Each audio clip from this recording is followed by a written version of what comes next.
बिस्मिल्लाहि मिनश्शैतानिर्रजीम बिस्मिल्लाहिर्रहमानिर्रहीम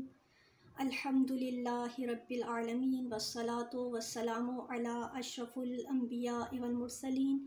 व अला अहले बैतिहि अत्तय्यबीन अत्ताहिरीन अल मअसूमीन व लअनतुल्लाहि अला अअदाइहिम अजमईन मिन यौमि अदावतिहिम इला क़याम यौमिद्दीन। अम्मा बाद फ़क़द क़ालल्लाहु तबारक व तआला फ़ी कलामिहिल मजीद वल फ़ुरक़ानिहिल हमीद व हुवा अस्दक़ुस सादिक़ीन व क़ौलुहुल अहसन। बिस्मिल्लाहिर्रहमानिर्रहीम। मन अमिला सालिहन मिन ज़करिन औ उन्सा व हुवा मुमिनुन फलनुहय्यन्नहुम हयातन तय्यबा व लनजज़ियन्नहुम अजरहुम बिअहसनि मा कानू यअमलून। खुदावंद मुतआल के लिए तमाम हम्द व सताइश है और उसके बाद तमाम दरूद व सलाम मोहम्मद व आले मोहम्मद के लिए है। अज़ीज़ान मन सामीन ज़िक्र, हमारा उन्वान, हमारा मौज़ूए सुख़न के बादस करबला ख़वातीन का किरदार, यानी ख़वातीन का किरदार करबला के बाद में क्या रहा है कि जिसको फ़ॉलो करते हुए और जिस पे अमल पैरा होते हुए हमें आज की इस माशरे में, इस दौर में बेहतरीन ख़वातीन का किरदार अदा करते हुए अपनी सीरत ज़ैनबी को अदा करना है। तो देखिए, किसी भी चीज़ को अबूर करने के लिए या किसी भी चीज़ तक पहुँचने के लिए इंसान को कुछ मराहिल तय करने पड़ते हैं। यानी अगर हम देखें कि करबला के मैदान में ये ख़वातीन किस तरह से इमाम के साथ खड़ी रहीं और इमाम के लिए क्या क्या इन्होंने अमल इंजाम दिए हैं, और उसके बाद देखें कि करबला के बाद अगर देखा जाए तो दीन इस्लाम की बका भी इन्हीं ख़वातीन की मरहून मिन्नत है, जो कि इमामत और विलायत के ज़ेर साया है, इसमें कोई शक नहीं है। तो ये हम कह सकते हैं कि जो भी ख़ातून करबला के बाद जिसने दीन के लिए काम किया है, ये इसमें कोई शक नहीं कि करबला में भी इन ख़वातीन ने दीन इस्लाम पर अमल पैरा होते हुए और अपने ज़माने के इमाम की पैरवी में हर अमल और हर कदम उठाया है। लेकिन करबला के बाद अगर देखा जाए तो इन ख़वातीन ने किस तरह से साबित कदमी के साथ और किस तरह से जुर्रतमंदाना जो अमल इंजाम दिए हैं वो किस तरह से दिए हैं। तो देखिए, ये कहा जाए तो गलत ना होगा कि इन ख़वातीन ने, जो कि करबला में भी मौजूद रहीं और बाद अज़ करबला भी रहीं, तो इन ख़वातीन के अंदर जो ईमान की सिफत थी वो बहुत ज़्यादा थी। ईमान इनका बहुत मज़बूत था अपने खुदा पर, अपने रसूल पर और अपने इमाम पर। तो हमने ये देखना है कि वो कौन से ईमान के दर्जात थे, ईमान के मदारिज थे कि जिनको अबूर करते हुए ख़वातीन इतने बुलंद मकाम पर पहुँची हैं कि आज तक तारीख़ में इनके फ़ज़ाइल और उनकी जो कारनामे हैं वो सुनहरे हरूफ के साथ मौजूद हैं। तो ईमान के अगर हम दर्जात को देखें कि जिससे इंसान तकामुल तक पहुँचता है और इंसान खुदा के करीब ज़्यादा हो सकता है, वो ईमान के कौन से दर्जात हैं कि जिन पर इन ख़वातीन ने भी अमल किया है। और उसके बाद अगर देखें हम लोग भी अगर अपनी ज़िंदगियों में उन ईमान के दर्जात को ले आएँ तो हम भी इन ख़वातीन के नक्शे कदम पर चलते हुए बेहतरीन ख़वातीन का किरदार अदा कर सकती हैं। तो वो तीन मदारिज, वो तीन ईमान के सतून के जिसकी वजह से इंसान के ईमान को तकामुल मिलता है, इंसान को बुलंदी मिलती है, वो क्या है? सबसे पहले ईमान का जो बुलंद दर्जात में से बुलंद दर्जा है वो है सब्र करना, और उसके बाद है रिज़ाए इलाही में राज़ी रहना, और तीसरा जो दर्जा आता है वो है शुक्र परवरदिगार अदा करना। तो हम अगर देखें करबला में भी और बादस करबला जो इन ख़वातीन ने रोल अदा किया है, जो किरदार अदा किया है, वो इन तीन जो ईमान के दर्जात हैं, ईमान के मदारिज हैं और ईमान की हम कह सकते हैं ईमान की कैटेगरीज़ हैं जिससे इंसान बुलंदी पर पहुंचता है, तो इन ख़वातीन ने उसको अमल करके दिखाया है। जिस तरह से करबला की जो ख़वातीन में सबसे बुलंद मर्तबा रखने वाली खातून है उनसे कोई भी नावाकिफ़ नहीं है, यानी तारीख़ आलम गवाह है और तमाम जानती हैं कि वो जनाब ज़ैनब सलामुल्लाह अलैहा है। और अगर हम जनाब ज़ैनब सलामुल्लाह अलैहा की ज़िंदगी को देखें तो उनकी ज़िंदगी में ये तीन जो ईमान के दर्जात हैं हमें वाज़े तौर पर दिखाई देती हैं कि किस तरह जनाब ज़ैनब ने अपनी बचपने से लेकर अपने रसूल खुदा के दौर में और उसके बाद अपने बचपने के ज़माने में अपने बाबा अली मुर्तज़ा के दौर में और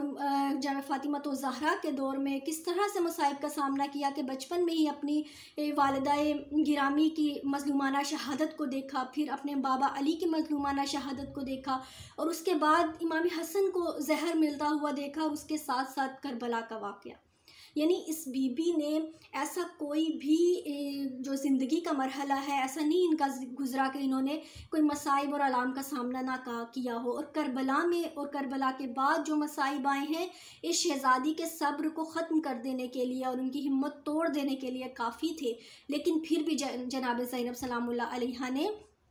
अपने ऊपर सब्र किया है, इस कदर सब्र किया है कि दूसरी ख़वातीन को कि वो परेशान ना हो, वो अपनी हिम्मत ना छोड़ दें और अपने इमाम की इस तरह से मदद फरमाई है अपने सब्र के साथ कि यहाँ तक के मौरख़ीन ने लिखा है कि जनाब ज़ैनब से सब्र के बारे में पूछा गया तो जनाब ज़ैनब ने कहा सअस्बिरु हत्ता युअजिज़ु सब्र अन सब्री, मैं इस तरह से सब्र करूँगी कि हत्ता के सब्र भी मेरे सब्र पर आजिज़ आ जाएगा। तो ये जनाब ज़ैनब ने इस कदर सब्र किया है मेरी शहज़ादी ने। और उसके बाद अगर देखें तो जब इंसान सब्र करता है तो वो खुदा की रज़ा के दर्जे पर पहुंचता है, यानी अल्लाह की रज़ा में राज़ी रहता है, तभी वो सब्र कर रहा है। तो दूसरा मरहला आता है रज़ाए इलाही। तो अगर हम देखें कि जनाब ज़ैनब सलामुल्लाह अलैहा ने खुदावंद मुतआल की रज़ा में अपनी रज़ा को रखा है। और अगर यहाँ पे सवाल किया जाए कि जनाब ज़ैनब ने गिरिया किया है और वो रोई भी हैं, तो इसका ये हरगिज़ मतलब नहीं है कि जनाब ज़ैनब खुदा की मर्ज़ी में राज़ी नहीं थी। जनाब ज़ैनब खुदा की रज़ा में राज़ी रही हैं और खुद जनाब ज़ैनब का गिरिया करना और रोना इस बात की दलील थी कि वो अपने भाई के मकसद को आश्कार करना चाहती थी, यानी वो बताना चाहती थी कि किस तरह इमाम हुसैन अलैहिस्सलाम ने दीन इस्लाम के लिए काम किया है और इस उम्मत मुसलमान ने हक़ और बातिल को सामने देखते हुए भी इस उम्मत मुसलमान ने उनका साथ नहीं दिया है, सिवाय चंद उन नफ्स मोहतरमा की कि जिनका किरदार इतना पाकीज़ा था कि उन्होंने अपने ज़माने के इमाम हुसैन अलैहिस्सलाम का साथ दिया है। और उसके बाद अगर हम देखते हैं तो जनाब ज़ैनब ने इस कदर खुदावंद मुताल की रज़ा में राज़ी थी कि जब शब आशूर खैमों को आग लगी है तो हर एक जो ये फितरी अमल है कि जब इंसान किसी ख़तरे में होता है तो अपनी जान बचाकर भागता है, लेकिन यहाँ पर भी अगर हम देखें किरदार ज़ैनबी क्या है कि उन्होंने अपने इमाम की तरफ रुजू किया और अपने इमाम की तरफ रुजू करके उनसे पूछा है कि ये सज्जाद बेटा बताइए, आप हमारे ज़माने के इमाम हैं कि हम इन खैमों में रहकर मर जाएं कि या फिर हम यहाँ से भाग जाएं। तो जनाब ज़ैनब सलामुल्लाह अलैहा को इमाम ज़ैनुल आबिदीन ने कहा अलैकुन्ना बिल फ़रार कि आप लोगों का यहाँ से फ़रार करना बेहतर है, यानी खैमों से बाहर चली जाइए। तो जनाब ज़ैनब तमाम मुखद्दरात इस्मत और तहारत को कहती हैं कि हमें यहाँ से बाहर जाना है। तो ये जनाब ज़ैनब का हमें किरदार नज़र आता है कि अगर खुदा की रज़ा ये होती कि इन्हीं खैमों में रहकर जल के मर जाए तो शहादत के दर्जे को पालें, तो जनाब ज़ैनब कोई इसमें शक नहीं है, बाईद नहीं है कि जनाब ज़ैनब उस हुक्म पर अमल करती, लेकिन खुदा की रज़ा थी और इमाम की रज़ा थी कि इन खैमों से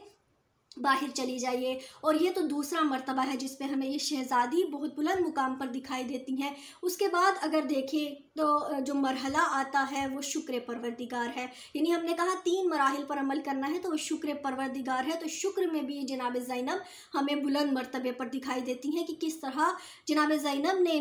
दरबार इब्न ज़ियाद में जाकर खुद अपना जो खुतबा उसको दिया है और कहा है कि